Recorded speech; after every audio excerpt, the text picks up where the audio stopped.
Saya ingin seluruh pembangunan itu diawali dari eh, data yang benar, data yang benar, kebutuhan yang benar, apa yang dibutuhkan ya. Jadi dari situ ya, dari situlah baru kita laksanakan apa yang ingin kita lakukan. Ya dari bidang riset ekonomi, riset sosial, riset keagamaan, kita petakan dulu persoalan-persoalan yang dihadapi akan datang. Karena harus. Bismillahirrahmanirrahim. Assalamualaikum warahmatullahi wabarakatuh. Waalaikumsalam Waalaikumsalam. warahmatullahi wabarakatuh. Alhamdulillah para pemirsa Akademik TV yang berbahagia, kita ketemu lagi pada kesempatan ini di dalam program yang istimewa, program baru Resepsi Pilkada. Dan sesuai dengan temanya Pilkada, maka kita akan menghadirkan pada kesempatan kali ini bakal calon Bupati Indragiri Hilir yang akan mencoba peruntungannya untuk berkompetisi di Pilkada Indragiri Hilir sekitar 1,5 atau sampai 2 tahun yang akan datang. Kita akan memperkenalkan beliau di hadapan Anda semua. Oleh karenanya, jangan lupa untuk yang memberikan dukungan untuk menulis dukungan-dukungan Anda di kolom komentar yang ada di bawah ini, dan juga kami menyediakan polling untuk mengumpulkan suara-suara yang mendukung bakal calon yang akan kita tampilkan pada kesempatan hari ini. Oleh karena itu jangan lupa tulis komentar Anda di kolom komentar dan klik polling untuk menunjukkan dukungan Anda kepada bakal calon yang kita tampilkan pada hari ini. Bersama saya seperti biasa, saya ditemani oleh co-host kita yang selalu dengan senyumannya yang memikat hati, yaitu Pak Dardiri. Assalamualaikum Pak Dardiri. Waalaikumsalam warahmatullahi wabarakatuh. Selamat siang. Selamat siang semuanya, semoga sehat selalu. Pak Dardiri akan menemani 1 jam ke depan untuk mewawancarai dan berdialog langsung dengan bakal calon Bupati Indragiri Hilir yang kita hadirkan pada kesempatan kali ini. Baik pemirsa Resepsi Pilkada, pada kesempatan hari ini kita akan mewawancarai dan berdialog dengan Bapak Dr. Said Maskur MAG. Assalamualaikum Pak Said. Waalaikumsalam warahmatullahi wabarakatuh. Pak Opi. Sehat selalu, semoga hari ini kita selalu diberkahi oleh Allah Subhanahu wa Ta'ala. Bersama kita Pak Said ada Pak Dardiri di sana untuk nanti berdialog dengan Anda juga. Assalamualaikum Pak Dardiri. Waalaikumsalam Pak Said. Sehat ya Pak Said? Alhamdulillah rabbil alamin. Sehat. Alhamdulillah. Baik, pemirsa Akademik TV, Resepsi Pilkada, sebagai informasi awal saya akan bacakan sedikit biodata beliau agar Anda lebih mengenal Bapak Dr. Said Maskur MAG ini dengan lebih jelas. Nama Dr. Said Maskur MAG, tempat dan tanggal lahir Sungai Guntung, 25 September 1977, alamat Botania Garden Blok A9 nomor 6 Batam Kota, Kepulauan Riau. Nama ayah almarhum Said Mahmud dan nama ibu Syarifah Halijah. Pendidikan formal beliau, nanti kalau ada kekeliruan mohon dikoreksi Pak Said. S1 IAIN Susko Riau tahun 1996 tahun sampai 2000, jurusan Pendidikan Islam. S2 di IAIN yang sama, pada prodi Pendidikan Islam juga, dan S3 beliau diselesaikan di negara jiran di Malaysia, University Tun Hussein on Malaysia, dengan bidang kepakaran pendidikan karakter. Pengalaman kerja beliau pernah menjadi ketua jurusan Pendidikan Agama Islam Universitas Ibnu Sina, pernah menjadi kepala Biro Administrasi STAI Ibnu Sina Batam, saat ini menjabat sebagai Rektor Institut Agama Islam Arisalah Inhi Riau, juga sebagai Ketua Yayasan Daeng Hanci Batam Pesantren Granada International Islamic Boarding School, dan juga sebagai tenaga pengajar, dosen di berbagai kampus yang ada di Kota Batam dan Kepri secara keseluruhan. Organisasi beliau, mantan Wakil Dewan Pendidikan Kota Batam, mantan Ketua Ikatan Keluarga Besar Indragiri Kota Batam, juga menjabat sebagai Ketua Habaib Kota Batam sampai sekarang, penjamin mutu Madrasah Kepulauan Riau, juga pernah menjadi panelis debat calon wali kota Batam, menjadi panitia seleksi tokoh pendidikan Kota Batam, dan juga menjadi panitia seleksi anggota Dewan Pendidikan Kota Batam. Itu sekelumit daripada biodata beliau yang bisa kami sampaikan pada kesempatan kali ini.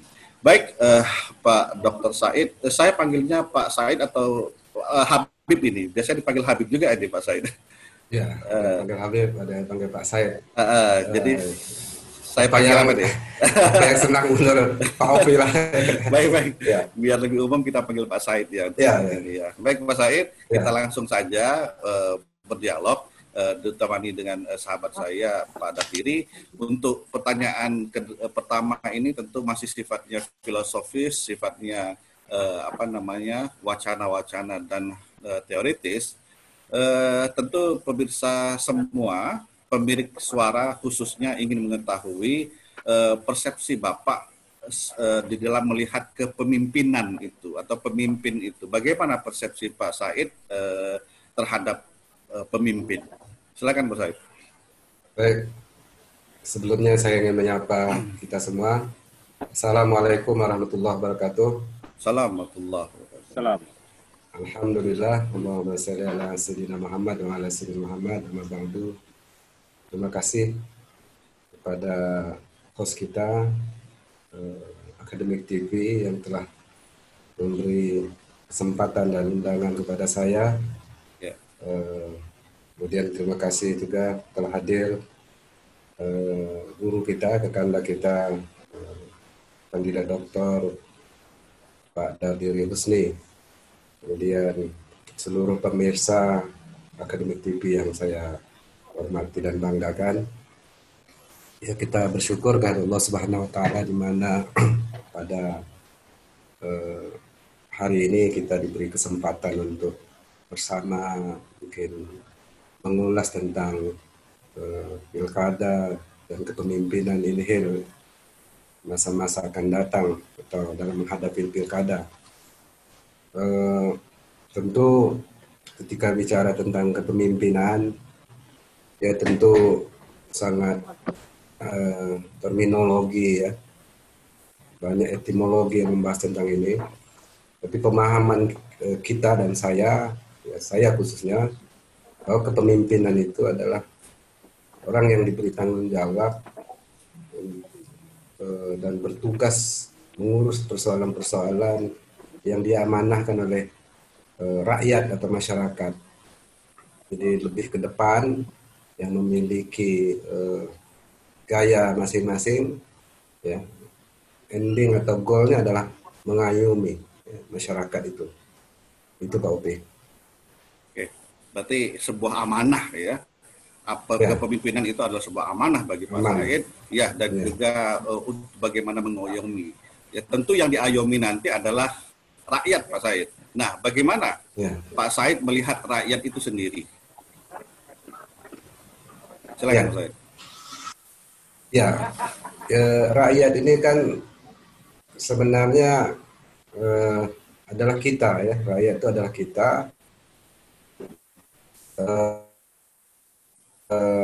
Yaitu sekelompok orang-orang yang baik itu berskala besar maupun skala kecil, yang mereka menjadi orang yang kita pimpin, ya, orang yang kita pimpin, dan mereka juga siap untuk dipimpin, baik yang berkebutuhan umum maupun berkebutuhan khusus. Maksud saya adalah ada orang-orang yang memiliki kelompok-kelompok kecil, masyarakat juga namanya, rakyat juga namanya, ada juga kelompok-kelompok besar ya. Jadi siapapun yang memiliki tujuan berkelompok ya bersama itu adalah rakyat. Baik, berarti tidak ada pemilahan itu. Maksudnya adalah pemimpin harus mengayomi seluruh rakyat tanpa membuat klaster-klaster khusus atau pengelompokan khusus gitu kan ya. Karena kalau kita tahu sendiri kan Pak Said ini berasal dari daerah bukan di kota ramainya Inhil ya, itu dia berada di daerah utara daripada kabupaten ini. Nah, tentunya ketika nanti menjadi pemimpin tidak hanya orang utara itu yang akan dibina atau diayomi, tapi seluruh masyarakat secara umum yang ada di Inhil. Begitu lebih kurang Pak Said ya? Ya benar Pak Opi, karena Baik. Inhil itu luas sekali. Kalau kita lihat secara geografis itu 11.064 kilometer persegi. Terdiri dari 20 kecamatan dari ujung selatan sampai utara, 38 kelurahan, 198 desa. Wow, Dan, banyak ya. masyarakatnya luar biasa ya. Rakyatnya itu 606 ribu ya. Jadi luas sekali sebenarnya. Jadi itu semua rakyat. Ya, semua rakyat. Rakyat kita kalau bicara Inhil itu rakyat masyarakat Inhil. Baik. Jadi tidak boleh ada perbedaan. Ya. Baik. Saya ingin sebenarnya memberikan kesempatan kepada Pak Dery, cuman kayaknya masih ada masalah di sana. Pemirsa sekalian, jangan lupa kembali untuk terus mengisi polling dan kolom komentar yang ada di bawah ini. Baik, Pak Said. Dalam dunia kepemimpinan ini, apalagi dalam dunia politik yang akan jika seandainya nanti Pak Said ikut dalam kompetisi pilkada ini, tentu mempunyai pattern atau kalau bahasa agamanya itu uswatun hasanahnya ya sebagai seorang pemimpin. Tentu masyarakat pemilik suara ingin mengetahui siapa sih sosok pemimpin yang menjadi idola Pak Said, karena paling tidak akan mencerminkan gaya kepemimpinan Pak Said itu ke depan. Nah, siapa kira-kira prototipe atau contoh atau tauladan kepemimpinan yang Pak Said teladani sampai sekarang?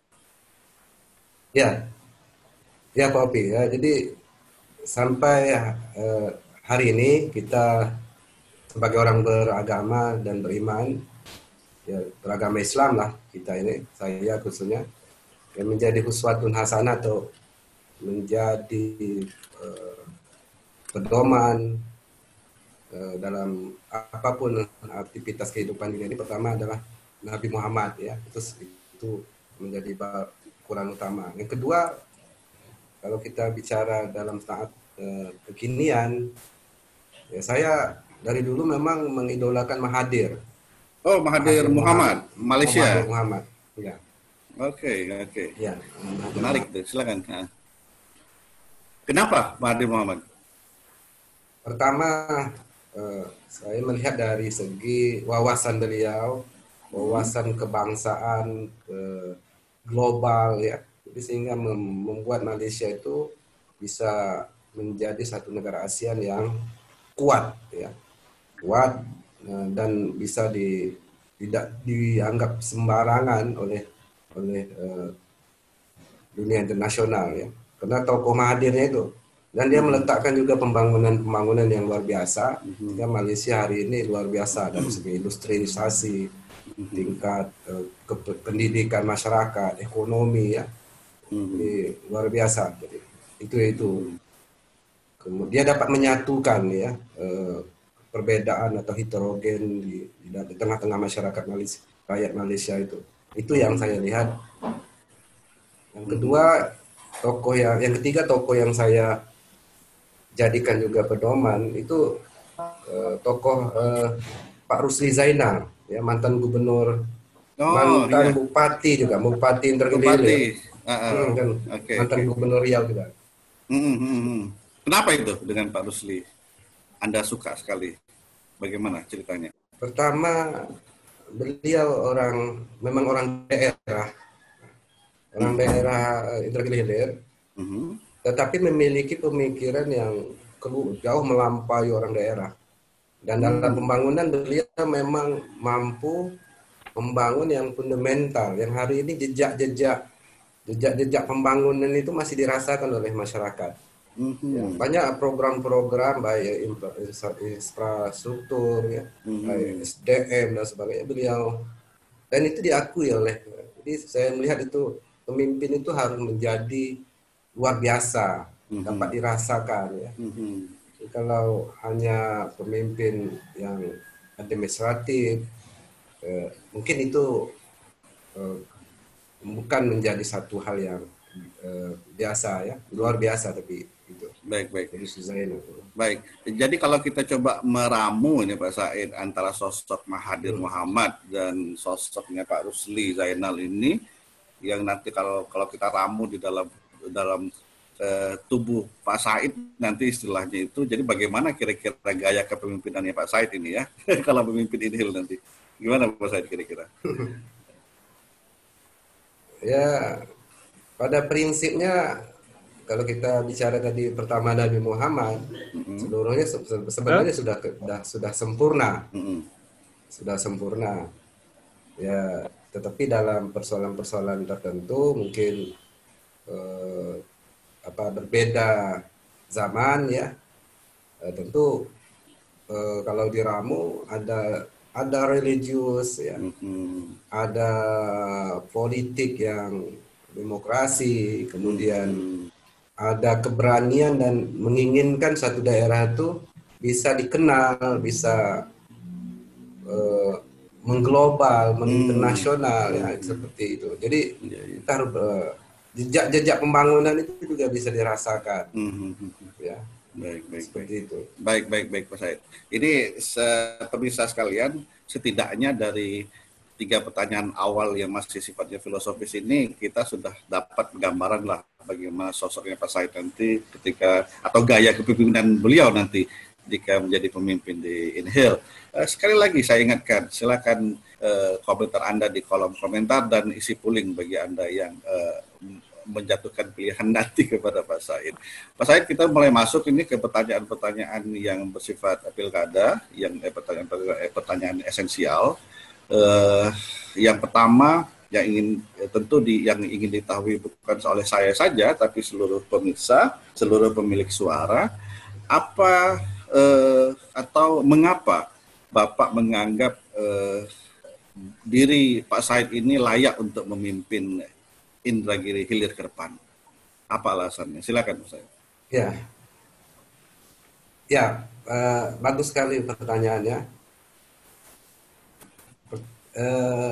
Mengapa saya ingin mungkin mencalonkan diri nanti menjadi salah satu kandidat Bupati Indragiri Hilir? Ya. Pertama adalah memang kita ini manusia ditakdirkan oleh Allah, setiap individu itu adalah pemimpin. Ya. Okay. Tinggal potensi itu mau dibesarkan, mau dikembangkan, itu tergantung dari faktor eksternal, ya, dididik, dilatih dan sebagainya. Saya mendapatkan itu, ya, mendapatkan potensi itu saya kembangkan, ya, dengan pendidikan dan sebagainya.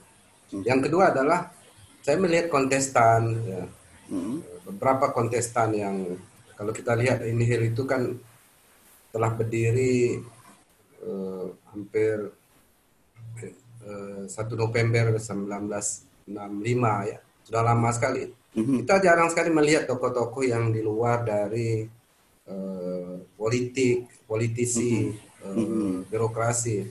Maka saya pikir dengan saya yang selama ini mungkin banyak bergerak di bidang pendidikan, ya, akademis, ya, saya merasa ini potensi yang memiliki daya pengaruh atau memiliki efek yang berbeda dengan figur-figur politis yang lain. Karena seperti kalau kita melihat di Malaysia misalnya, karena saya pernah beberapa tahun di sana dan mempelajari juga sejarah-sejarah ASEAN, bahwa beberapa negara di dunia ini, salah satu Malaysia, mereka selalu menjadikan orang nomor 1 di negara itu, apalagi di Malaysia, itu harus melalui satu institusi namanya lembaga pendidikan.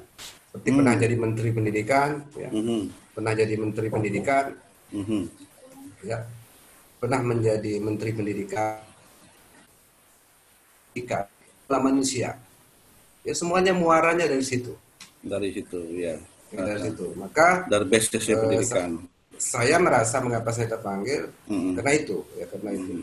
Baik, itu secara ini kan Pak Said, secara internal, maksudnya bagaimana potensi dalam jiwa diri Pak Said atau kita secara manusia.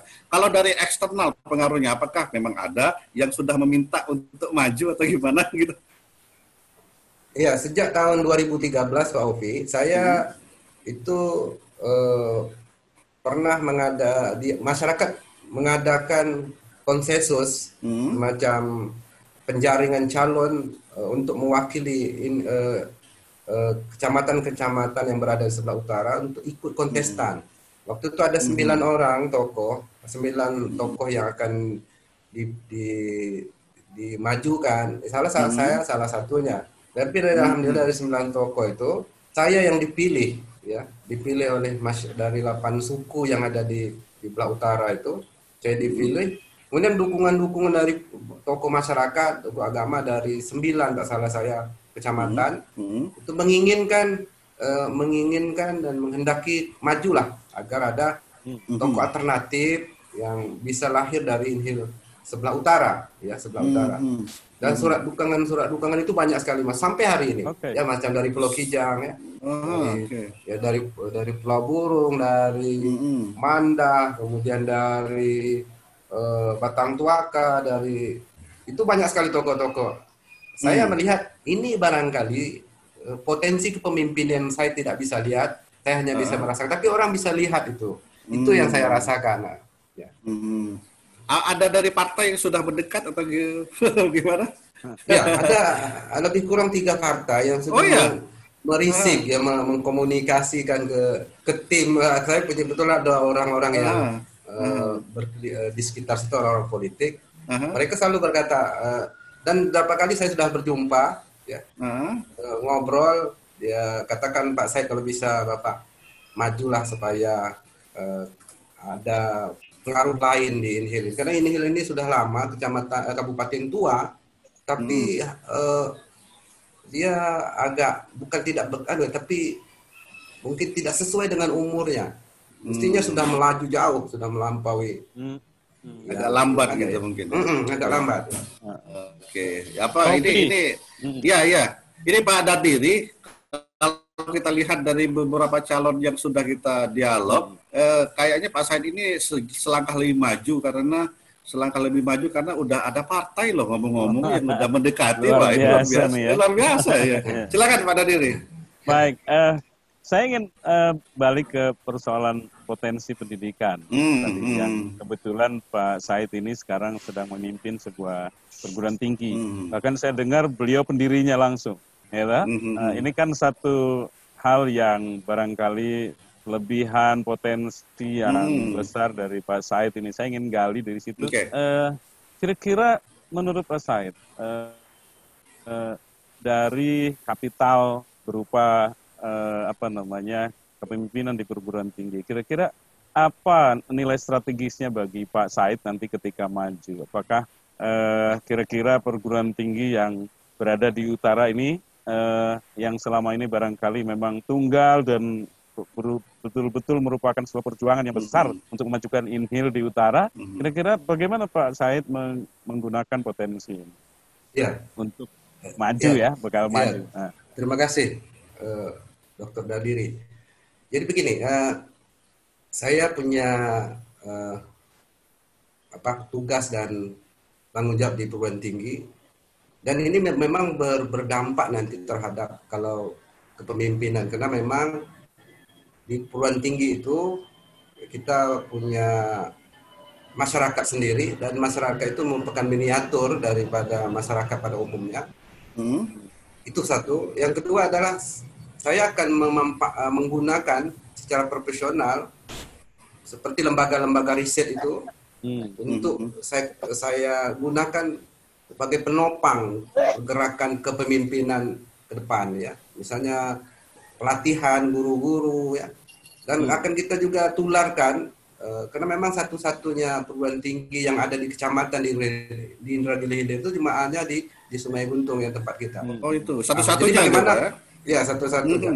Dan ini perjuangan murni kawan-kawan ya, bersama-sama putra-putri terbaik Sungai Buntung yang berada di Batam. Itu akan kita coba kembangkan juga di daerah Pulau Kijang ya, daerah-daerah yang memiliki potensi pengembangan pendidikan ya. Karena daerah itu banyak yang tidak sama juga. Terutama Tapi kita akan terutama barangkali peningkatan kualitas guru lah ya di ya, nanti ya. jadi guru-guru itu harus mendapat pelatihan, apalagi guru-guru berada di desa itu. Mereka jarang sekali sentuh dengan namanya pelatihan, bimbingan, supaya jadi guru yang profesional. Ya, nah, itu akan kita, jadi ada sentral-sentral pelatihan yang kita buat di daerah-daerah itu. Jadi tidak terlalu jauh rentangnya ya. Nah, itu. Jadi kalau guru di kabupaten berkualitas, di desa-desa juga kita buat. Jadi buatkan sentral-sentral pelatihan. Itu yang kita lihat belum ada di Indragiri Hilir itu. Baik, Sehingga, baik Pak Said. Saat ini barangkali kalau dari mahasiswa Pak Said barangkali sudah mulailah satu persatu mungkin karena saya tahu berdirinya mungkin belum lama sekali gitu. Tapi saya kira akan segera merambah ke wilayah-wilayah lain untuk kemudian mahasiswa berdatangan dari selatan, dari wilayah-wilayah di Inhil ya, Pak Said ya. Iya. Jadi memang mahasiswa kita sekarang sudah hampir dari 20 kecamatan itu sudah ada 18 kecamatan yang masuk di kampus kita itu. Itu rata-rata tokoh pendidikan. Karena kita ada membuat komunitas mahasiswa yang kalangan tua, kalangan senior ya. Sehingga mereka juga melihat dari perjuangan kita mendirikan kampus itu, dia bilang luar biasa, ini bisa kami yang punya potensi tapi tidak ada kampus, tapi di Guntung misalnya tapi bisa ada kami. Ini mereka bilang kalaulah saya atau Pak Said ini jadi pemimpin, saya yakin pendidikan kemudian yang lain-lain yang tak cukup syarat saja kita bisa dirikan, apalagi kalau yang banyak syarat dan potensinya besar, mungkin luar biasa. Saya katakan insya Allah kalau diamanahkan masyarakat, dikehendaki masyarakat, kita akan coba itu. Oke. Opi, jadi saya melihat ini punya tradisi mendobrak nih Pak Said ini ya, dari kondisi yang sulit atau barangkali minim fasilitas, tapi pada akhirnya bisa diwujudkan nih Pak Said. Nah ini harapannya kan tentu di Inhil nanti bukan hanya sebatas pada pendidikan, mungkin hal-hal yang memang masih tertinggal atau masih perlu peningkatan, insya Allah nih Pak Said akan segera bisa memikirkan nanti. Mungkin itu maksudnya. Saya lihat Pak Said punya potensi itu. Ada satu hal Pak Said, gimana Pak Said melihat kondisi Inhil saat ini? Baik dari segi ekonomi misalnya, ataupun kondisi masyarakat, kesehatan, dan ekonomi, terutama dua itulah yang penting bagi pemimpin untuk ketika Pak Said itu bermain di ranah sumber daya manusia, maka dua hal ini menjadi penting untuk dibahas atau untuk diketahui oleh seorang calon. Bagaimana Pak Said melihat itu saat ini? Ya, pertama adalah kita harus mengembangkan sumber daya manusia dulu. Sumber daya manusia yang kita tambah nilainya, ya pendidikan, ya pelatihan, vokasional itu yang harus. Maka ke depan itu memang pendidikan itu betul-betul diarahkan betul. Yang kedua dari segi ekonomi, kita melihat memang perlu dikembangkan di Inhil itu adalah pusat-pusat pelatihan ekonomi. Itu satu. Kenapa? Karena bahan baku itu banyak di Inhil itu. Cuma nilai kuantitas dengan kualitasnya yang tidak bertambah. Misalnya kelapa itu 4.000 buah. 4.000 buah tuh dari dulu sampai hari ini harganya begitu saja. Karena tidak ada penambahan nilai. Ya. Misalnya turunan dari kelapa itu kan banyak, bisa sabun, dari arang bisa bikin breaker. Itu industri-industri yang sederhana maupun besar kan kita buatkan seperti itu. Jadi supaya masyarakat ya masyarakat bisa merasakan eh, apa bidang ekonomi itu sendiri. Ya. Kemudian kita akan buatkan karena memang saya lihat di Inhil itu ada daratan, ada lautan. Nah, mestinya kan ada pelabuhan. Kita tak ada temukan di Inhil itu pertama port container. Port container ini juga menjadi ketika investor mau masuk dia akan bertanya karena dia akan membuatkan investasi besar kalau ketika membangun lagi kemudian baru masukkan investasi itu besar. Bagaimana Mas pemerintah tuh menyiapkan sarana prasarana ya, infrastruktur itu dibuat dengan bagus sehingga orang seperti Batam lah contohnya investor dari luar negeri itu datang menyewa tempat bukan membuat tempat. Nah, yang kedua ada energi,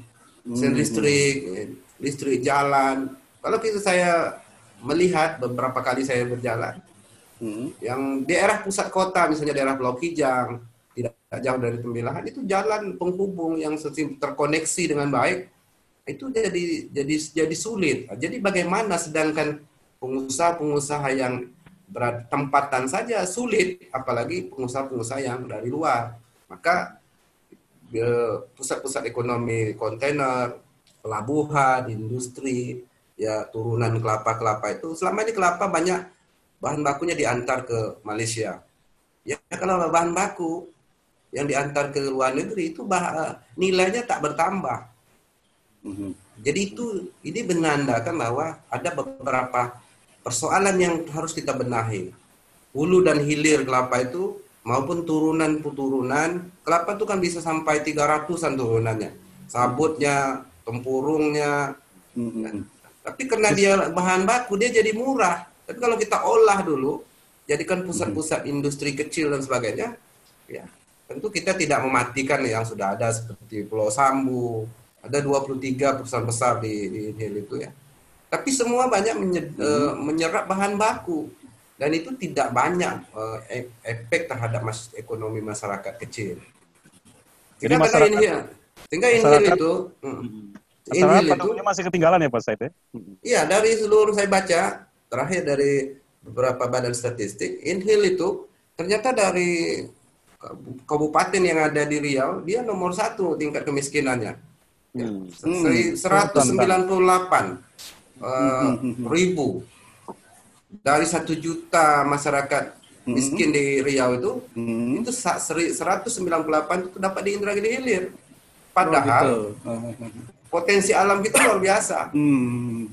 Itu ada yang perlu kita benahi bersama ini ya. Ketika saya jadi pemimpin kalau Allah takdirkan, berarti itu yang kita benahi. Kita harus belajar memanggil pakar-pakar untuk mendesain. Kalau perlu kita undang pakar-pakar yang dari luar negeri, kita minta mereka mendesain apa yang harus dilakukan. Karena kita tak mungkin berpikir sendiri, pemimpin itu perlu mengajak. Ya. Ya. Kalau di dalam dunia kampus itu kan saya lihat jejak rekam Pak Said ini kan udah terbiasa melaksanakan penelitian ilmiah gitu Pak Said. Nah, bagaimana visinya? Apakah nanti penelitian ilmiah ini akan digunakan juga di dalam membangun Inhil ini dengan pakar-pakar yang ada? Karena kan banyak pakar itu yang dikenali oleh Pak Said dan memiliki hubungan internal yang luar biasa dekat dengan Bapak. Apakah akan bisa dimanfaatkan untuk pembangunan? Iya, Pak Said.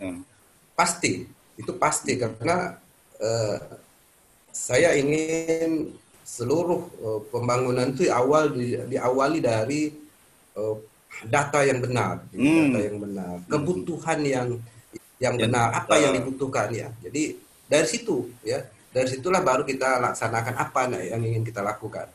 Ya dari bidang riset ekonomi, riset sosial, riset keagamaan kita petakan dulu persoalan-persoalan yang dihadapi akan datang. Karena harus pemimpin di Inhil itu harus berpikir futuristik, pikir ke depan. Karena sumber daya alam ini itu semakin statis. Sementara masyarakat yang datang dari berbagai daerah ini tuh luar biasa. Sehingga karena tidak punya pendidikan yang baik, itu yang akhirnya menikmati SD itu orang luar ya. Itu yang menjadi kerisauan kita orang Inhil ini. Kita selalu jadi penonton ya. Maka penelitian menjadi keniscayaan yang harus kita lakukan, dan kampus-kampus yang ada ini ya, yang khusus yang kita pimpin, akan kita arahkan. Malah anggaran-anggaran penelitian itu akan kita besarkan. Karena selama ini selalu menjadi pembangunan rasa politik, tapi bukan pembangunan rasa penelitian. Ya. Saya pikir kita akan tukar itu cara mengambil keputusannya. Menarik sekali, Pak Dadi. Silakan Pak Dadi. Ya, tentu Pak Said sudah ready ya dengan think tank di kampus maupun barangkali tim-tim yang inti ini, karena waktu ini tinggal tinggal hitungan tahun ya, tidak lama. Tentunya Pak Said sudah siap nih dengan think tank semacam itu yang akan mendukung Pak Said. Saya sudah membentuk 9 tim yang berada di berbagai kecamatan untuk terus mensosialisasikan, karena kita prinsipnya buat dulu sosialisasi, tidak bicara politik dulu, karena kita ingin berbuat dulu. Maka ketika berdirinya Institut Agama Islam di Arisalah di Sungai Kuntuh, kita tidak ada pikiran politik, kita ingin berbuat. Tapi karena dia sudah nampak, tentu orang ingin kita sentuhan tangan kita lebih luas lagi. Sekarang udah 9, semua potensi itu kita gabung ya. Dan mungkin dalam tahun ini kita akan turun ya untuk menyampaikan apa yang akan kita lakukan ke depan ya, untuk perbaikan masyarakat, ekonomi dan sebagainya.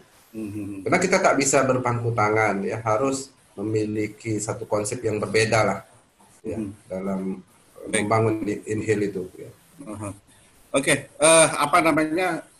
begini, satu hal mungkin yang harus kita gali satu lagi nih sebelum kita masuk kepada bagian akhir dari pertemuan yang seri pertama ini, Pak Said. Bagaimana sikap Anda nanti jika nih seandainya Anda menang? Tentu ada pesaing politik yang kalah itu. Nah, itu bagaimana Anda mensikapi pesaing politik yang kalah jika seandainya menang ini?